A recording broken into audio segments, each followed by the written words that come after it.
આ સાથે અમરેલીથી સમાચાર સામે આવી રહ્યા છે। અમરેલીથી મહત્વપૂર્ણ સમાચાર પ્રાપ્ત થયા છે, જેમાં પાડરસિંગા ગામમાં કારને સમાધિ આપવામાં આવી છે। ખેડૂત સંજય પોલરાએ કારને સમાધિ આપી છે,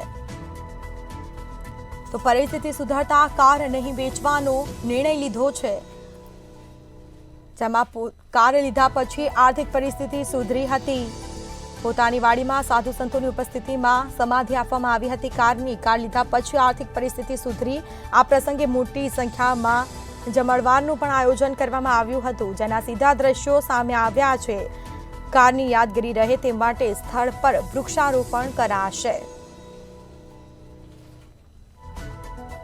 સમાચાર સામે આવ્યા છે અમરેલીના પાડરસિંગા ગામની ઘટના। કારને સમાધિ આપવામાં આવી। ખેડૂત સંજય પોલરાએ કારને સમાધિ આપી છે। પરિસ્થિતિ સુધરતા કાર નહીં વેચવાનો નિર્ણય કર્યો છે, જેમાં કાર લીધા પછી આર્થિક પરિસ્થિતિ સુધરી। પોતાની વાડીમાં સાધુ સંતોની ઉપસ્થિતિમાં કારને સમાધિ આપવામાં આવી છે। આ પ્રસંગે મોટી સંખ્યામાં જમણવારનું પણ આયોજન કરવામાં આવ્યું હતું। ગામના લોકોને પણ બોલાવવામાં આવ્યા છે। કારની યાદગીરી રહે તે માટે સ્થળ ઉપર વૃક્ષારોપણ પણ કરવામાં આવશે।